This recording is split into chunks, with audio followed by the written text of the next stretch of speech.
મારો સ્પષ્ટ સંદેશ છે, અરવલ્લી અને સાબરકાંઠાના દૂધ ઉત્પાદકો ખેડૂતો માત્ર અને માત્ર આ દૂધના ધંધાથી એમનું ગુજરાન ચાલે, એમની આમદની જુઓ, આજીવિકા ગણો એ દૂધ ઉત્પાદન છે, અહીંયા થકી એમનું ઘર ચાલે છે। છેલ્લા 4 દિવસ અઠવાડિયામાં મેં જોયું છે કે ઈડરમાં એક કુટુંબ, આખો કુટુંબ આપઘાત કરે છે। કારણ માત્ર આર્થિક તકલીફ।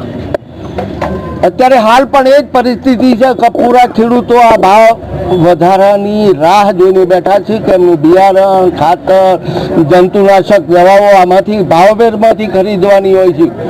પણ બાળકોના શિક્ષણની વાત તો અલગ રહી, હવે તો બાળકોના શિક્ષણ માટે તો રાહ જોવી પડે, કયો આરટીઈના કાયદા પગે લાગવું, એને વિનંતી કરવી, એને તો જ એડમિશન મળે ને એડમિશન એવું મળે કે એને જેને કહેવાય કે પેલા શું કહેવાય એવા થઈને ભીખ માગીને એમના શિક્ષણનો અધિકાર।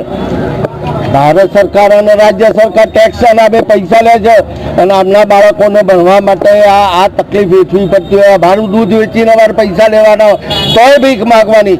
આ રાજ્ય સરકારની માનસિકતા છે, ભારતીય જનતા પાર્ટીની માનસિકતા છે કે જેમના દૂધના પૈસા લેવા માટે પણ આંદોલન કરવું પડે, આવેદનપત્ર આપવું પડે, કલેક્ટર સાહેબને વિનંતી કરવી પડે।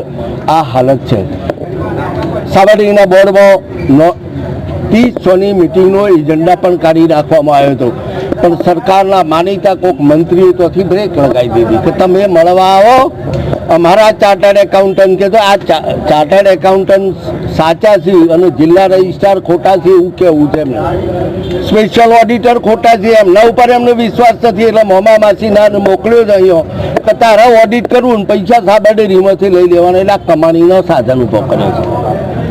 તો એમનામાં હિંમત હોય તો મને ડિબેટ કરવા બોલાવું, હું આવવા તૈયાર છું। આ દૂધ ઉત્પાદકોના હિતમાં કદાચ આ દૂધ ઉત્પાદકો જે રીતે કહી એ કરવા અમે સમજીએ, પણ એમની પરિસ્થિતિને તમારા માધ્યમથી રાજ્ય સરકાર સુધી પહોંચાડી દો કે જેના વિષયનું કોઈ કદાચ સમજ નહીં હોય અથવા તો પાર્ટીનો આદેશ હોય જેના કારણે ભાવફેર ન ચૂકવવો, એ કોઈ માનસિકતા લોકો માટે અને એ ભારતીય જનતા પાર્ટીની માનસિકતા છે। એટલે વહેલી તકે આ દૂધ ઉત્પાદકોનું દિન 7ની અંદર જો ભાવફેર નહીં ચૂકવવામાં આવે તો આજે તો અમે ગાંધી કીધા માર્ગે મૌન રેલીથી આપ્યું આક્રમકતાથી ધરણો કરીશું અને આ સરકારની જે માનસિકતા છે એને ઉજાગર કરીને વહેલી તકે આ બધા જે તે સાથે તૈયાર છે કે આ મૂડીઓ વહેલી તકે વખોડી નાખો।